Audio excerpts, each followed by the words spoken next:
Donc, nous allons voir juste une présentation rapide sur PowerPoint.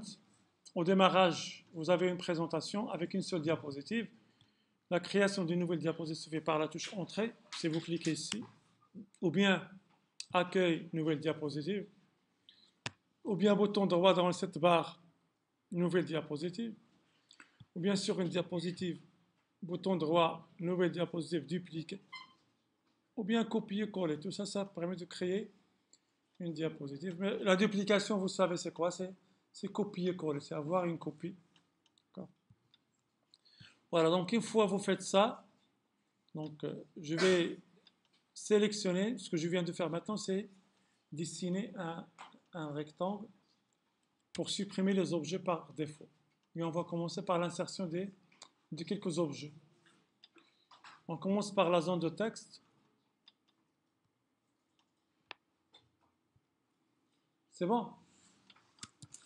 Quand vous insérez un objet, vous allez remarquer la présence d'un nouveau menu. Ce menu-là, il contient les commandes propres à cet objet. Ça veut dire, là, vous pouvez sélectionner votre objet, sélectionner par exemple un format quelconque, comme ça, c'est bon. Pas de remplissage, parfois pas de contour, etc. etc. C'est bon. Donc l'accès aux propriétés d'un objet se fait par double clic. Et vous savez, pour le texte, hein, vous avez dans le menu Accueil le choix de la police et les styles de police. Bien sûr, la taille doit être normale, généralement. Donc 18, 16, dans les titres, etc. Ça dépend bien sûr de ce que vous allez présenter. Deuxième objet, on va dire l'image.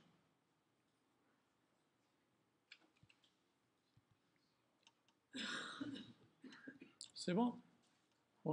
Quand vous cliquez deux fois, vous accédez au menu propre à cet objet. Ce sont ses propres caractéristiques. Puisqu'il a masqué toute la diapositive, on peut tout d'abord jouer sur sa taille, n'est-ce pas? Vous suivez. Et en cliquant deux fois, vous accédez à plusieurs propriétés. Parmi les propriétés que vous devez savoir, c'est rogner qui permet de couper. J'ai besoin juste de cette tulipe. Voilà. Et je clique une deuxième fois. Là, je viens de copier. Après, vous avez par exemple les styles d'image. Comme ça. D'accord?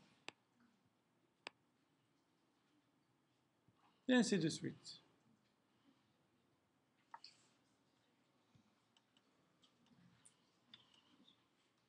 D'autres types de... Voilà, etc. Bon, bref. C'est à vous de découvrir maintenant les propriétés de chaque objet, selon bien sûr le besoin. Les tableaux. Insérer un tableau, il faut toujours compter le nombre max de colonnes et insérer une seule ligne. Regardez, on va dire par exemple 6. Et là aussi, qu'est-ce que vous remarquez? Qu'il y a un menu propre à cet objet, mais là vous avez même deux menus pour la disposition. C'est bon? Soit vous allez sélectionner un style de tableau prédéfini, soit vous allez choisir à partir de bordures un du style simple. Et par exemple, je peux choisir cette cellule et insérer une couleur. Il y a une autre couleur, par exemple. Avec tabulation, vous allez naviguer entre les cellules. À la fin, il va ajouter une autre ligne, et ainsi de suite. C'est bon? Parfois, vous pouvez fusionner. Vous pouvez trouver bien sûr le fusionnement dans le menu fusionner, ou bien je vais annuler, ou bien bouton droit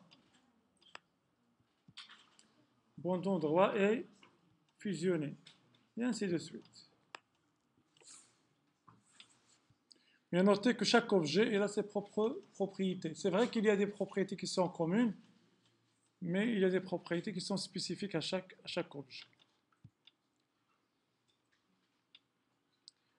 Parmi les autres propriétés, vidéo.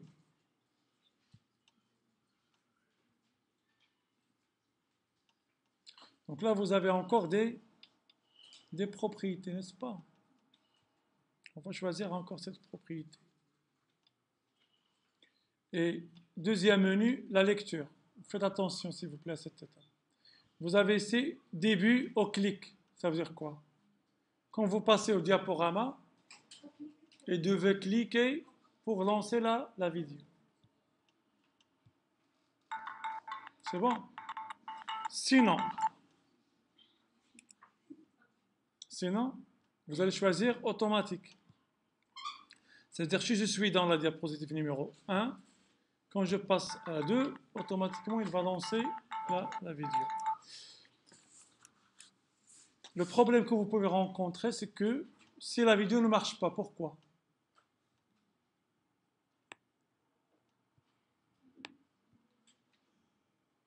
Pourquoi, à votre avis, la vidéo ne peut pas marcher? Parce que vous n'avez pas le bon lecteur. N'est-ce pas? Si vous avez par exemple le format AVI et vous n'avez pas un lecteur qui lit le format AVI.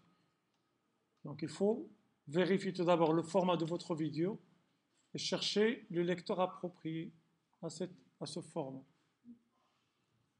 Ça, c'est le premier problème. Deuxième problème, c'est quand vous faites ça à la maison, vous créez une présentation avec l'insertion d'une vidéo et vous faites une copie.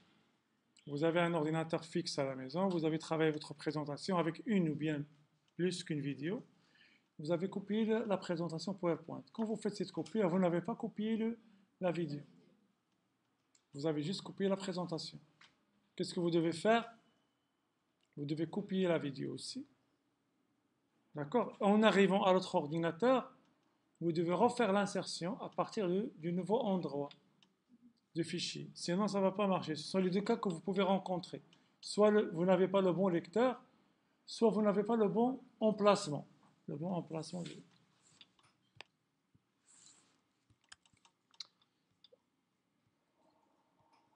D'accord. Parmi aussi les objets, c'est les formes. Les formes. Ellipse. Comment je peux avoir un cercle?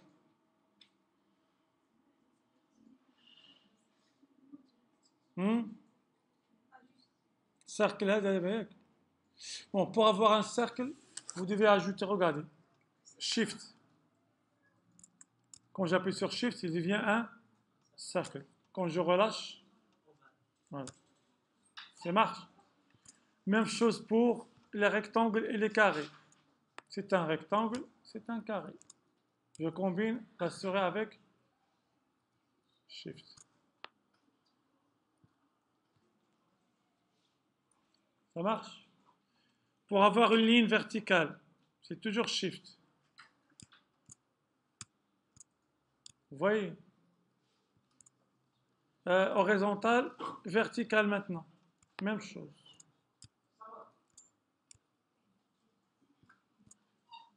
C'est bon. Donc vous allez combiner avec Shift et la souris pour avoir soit un cercle, soit un carré, soit une ligne horizontale, soit une ligne verticale, pour être sûr et certain que... Bon.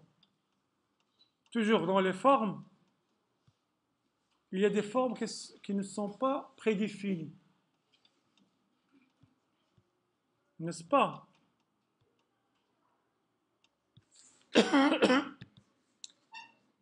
Par hasard, j'ai ici un cours. Voilà une forme qui n'est pas prédéfinie. Donc j'essaie de dessiner un rectangle, puis une zone de texte transparente, puis et ainsi de suite. Et là, vous aurez à la fin une forme, ou un schéma. C'est ce que nous allons découvrir ici. Donc, par exemple, ce schéma-là, plus par exemple un petit, voilà. Regardez, avec Shift maintenant, je prends, bon, je fais n'importe quoi, juste un exemple.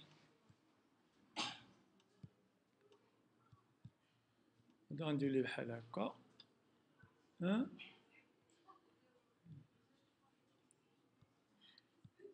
C'est bon. Bon, imaginez, vous avez créé ce dessin. Ce que vous allez faire, vous allez sélectionner en glissant la souris pour avoir un rectangle. Un rectangle. Faites attention. Si vous sélectionnez juste une partie d'un objet, il ne va pas être sélectionné. Donc il faut sélectionner la totalité des objets, l'ensemble des objets, pardon. Et avec un bouton droit, sans perdre la sélection, vous allez choisir Grouper. C'est un seul menu qui va vous proposer un menu. Grouper. Et là, vous avez maintenant un seul objet. D'accord? Que vous pouvez déplacer. Si vous avez des modifications à faire, hein, bouton droit, dissocier. Ça marche? Et on peut grouper plusieurs objets. Comme ici, par exemple, on vient de grouper tout ça. On peut ajouter un autre objet. Et on va sélectionner encore le tout. Et on va grouper encore le tout. C'est bon? Parce qu'avec les formes, hein, vous avez plusieurs possibilités. Donc, ce que vous voulez. Alors, vous pouvez créer des formes non standards.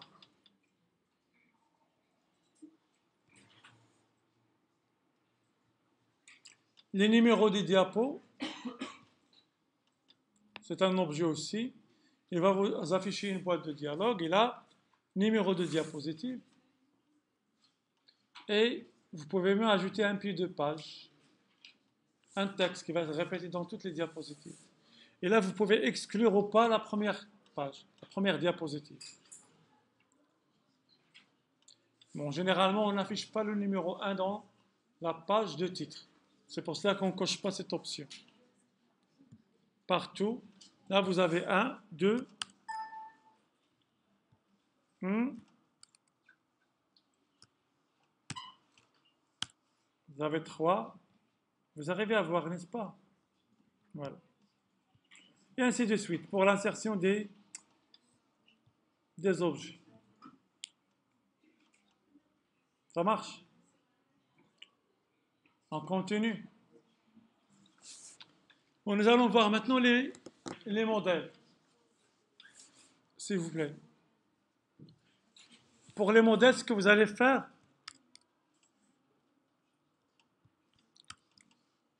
soit vous allez les chercher dans le menu création, ce sont les modèles prédéfinis, soit vous allez créer votre propre modèle. Comment?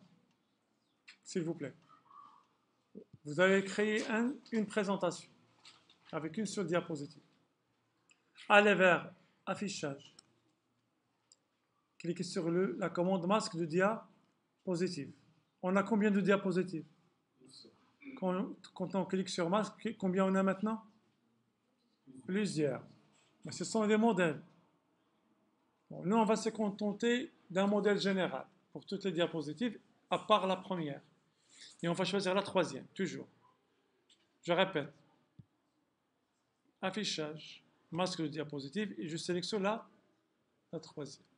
Bon, je veux maintenant que le titre, tous les titres, soient avec une couleur rouge, petite majuscule, hein, gras, la taille par exemple, on va dire 30.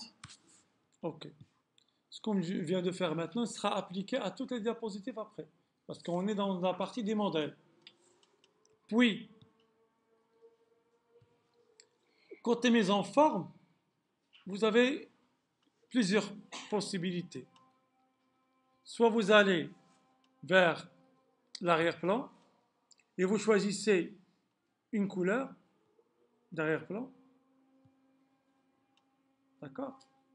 Ou bien, vous pouvez choisir une image. D'accord? Ou bien, on va choisir ici la couleur blanche. Ou bien, on va créer une forme un peu propre à nos besoins. Comment? On peut par exemple insérer des objets, une ligne par exemple horizontale, une ligne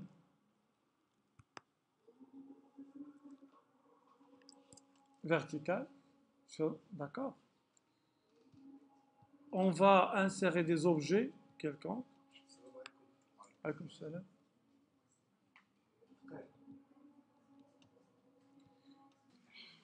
Bon, on travaille maintenant sur les modèles. Donc, quand vous passez euh, au mode d'affichage masque de diapositive, vous allez vers la diapositive numéro 3 et vous allez mettre en forme votre diapositive. J'ai travaillé sur le titre, puis j'ai ajouté ici quelques formes. Ça marche? Juste un exemple. Quand vous terminez votre mise en forme, vous allez désactiver le mode d'affichage masque de diapositive. Et quand vous faites ça, vous n'avez rien. Parce que j'ai dit que cette troisième page n'est pas destinée pour la première, elle est destinée pour les autres diapositives. C'est ce qu'on va faire. On va créer maintenant une nouvelle diapositive. Et là, vous remarquez que vous avez une diapositive qui contient le modèle que vous avez choisi. Et bien évidemment, là, vous n'avez pas le choix. Vous ne pouvez pas déplacer ces objets. Parce qu'ils sont insérés dans le modèle. Et là, vous remarquez que le titre contient la même taille. Parce que je sais que vous avez ce problème. Pour chaque diapositive, je dois choisir la taille des titres. Pourquoi ne pas faire ça dans un modèle et appliquer là toutes les diapositives. Mais vous faites ça avant la création des diapositives. Parce que parfois, vous pouvez supprimer le titre et insérer une diapositive, ça ne va pas marcher. D'accord? Ça, c'est pour les modèles. Je crois que c'est clair. Et pour résumer, affichage, masque de diapositive, diapositive numéro 3, et vous allez mettre en forme votre diapositive et sera appliqué aux autres diapositives par la suite. La dernière chose qu'on va faire, c'est pas la dernière, l'avant-dernière, c'est les liens hypertextes. On va dire ça c'est le plan. Dans cette page, ça c'est le titre. Et dans le plan, pas mal, cette mise en forme. Simple. Et dans ce plan, on va écrire le plan à détailler. Allez, introduction. Oui, après l'introduction. Bon, comme l'autre groupe, il n'y a pas de partie, il n'y a pas de chapitre, parce qu'il s'agit d'une présentation. Il faut résumer. On va dire définition, comme l'autre groupe, si on a plusieurs définitions. Et après le détail, vous avez conclusion. Ça marche? Voilà. Donc, on va créer une diapositive. On va dire ici introduction. L'autre, définition. Et les autres, puis là, vous avez conclusion. C'est bon? Nous voulons maintenant faire une navigation dans les diapositives en se basant sur les liens hypertextes. Comment vous allez faire? Vous allez cliquer sur le texte concerné, il faut le sélectionner. Aller vers insertion, lien hypertexte. D'accord? Et vous aurez une boîte de dialogue. Dans cette boîte de dialogue, vous pouvez choisir un fichier. Ça peut être document Word ou autre. Ou bien emplacement dans ce document. Pardon. Et vous allez remarquer qu'il va vous proposer la liste des diapositives. Les diapositives contenant un titre, il les propose avec leur titre. Les autres, non. Donc nous avons sélectionné quoi? Introduction. Il va aller vers quoi? Vers introduction. Définition, même chose. Sélection, insérer un lien vers définition. Conclusion, même chose. On va lancer maintenant le diaporama et regardez, le pointeur va changer. Vous aurez une petite main. Je suis dans l'introduction maintenant. Je suis dans la conclusion. Hein? C'est comme une table des matières, mais qui vous permet de naviguer. Maintenant, je suis dans la conclusion, ou bien dans l'introduction, je veux revenir au plan. Qu'est-ce qu'on va faire? Soit insérer un autre texte, soit une petite flèche, qu'on va appeler home par exemple. On va sélectionner cet objet, on va vers le menu insertion, lien vers quoi? Vers le plan. OK. Voilà, on navigue maintenant entre la conclusion et le plan.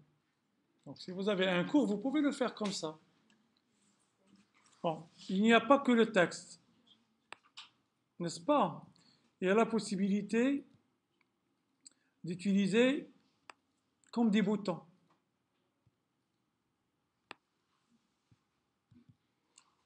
On va choisir une couleur, bouton droit, modifier texte et on va écrire ici introduction. C'est bon? Je vais copier-coller.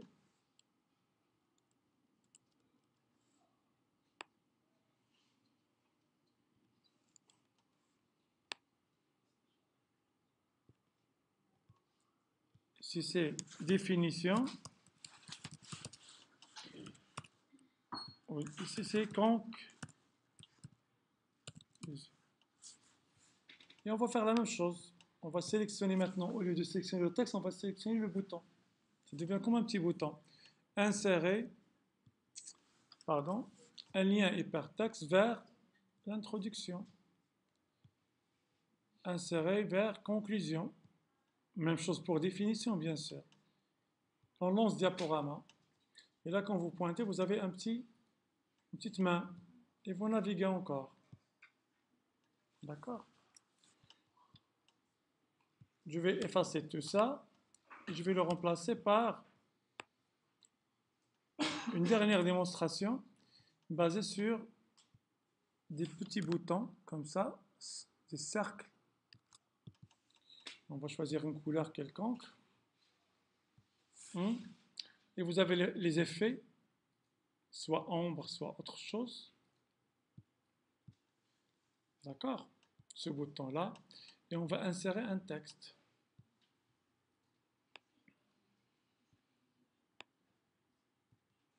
Introduction. N'est-ce pas? On va mettre ce texte-là en forme. Le choix de la police. Gras. On va dire Canada par exemple. OK.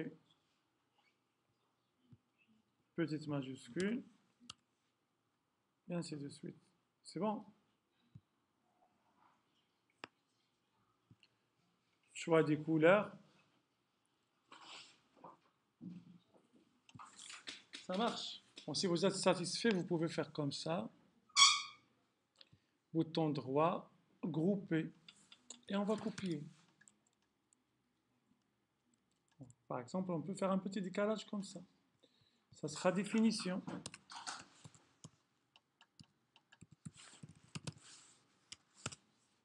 Hein? Après,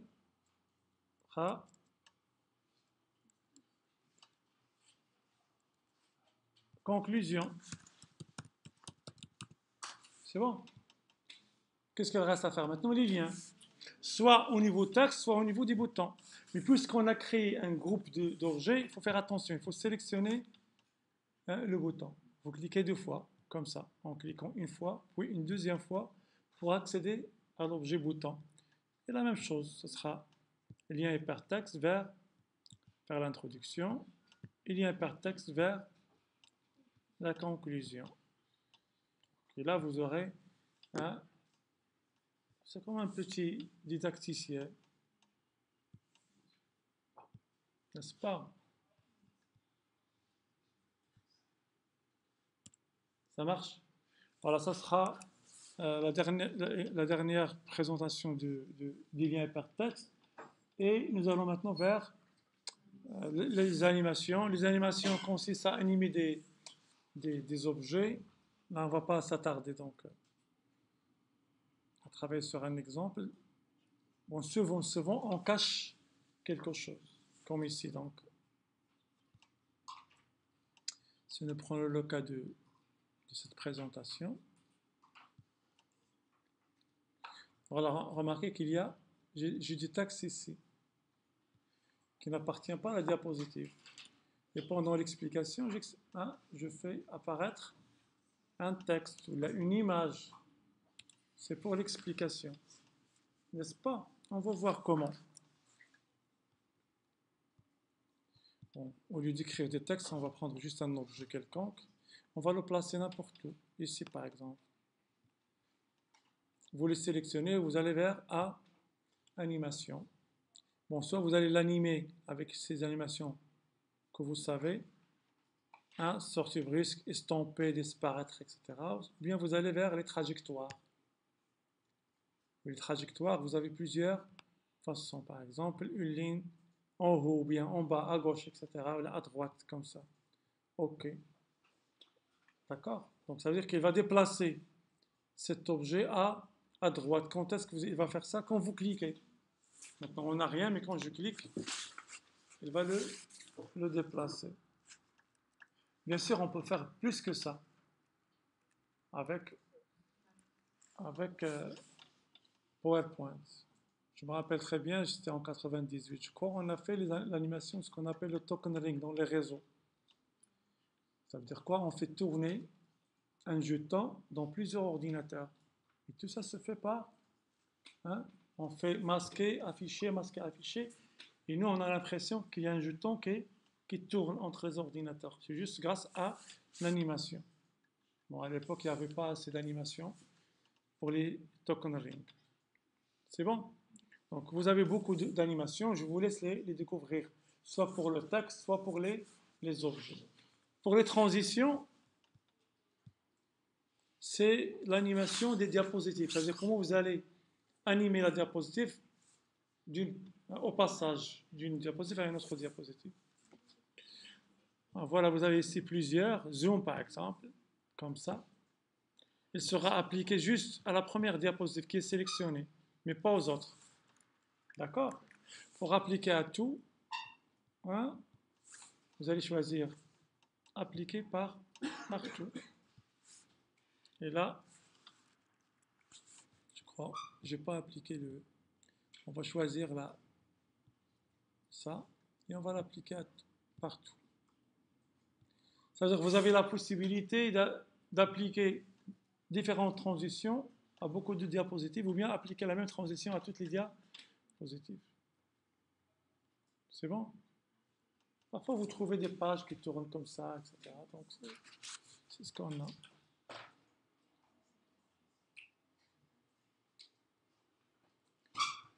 Pousser. Voilà, ce sera plus clair. Voilà. C'est bon?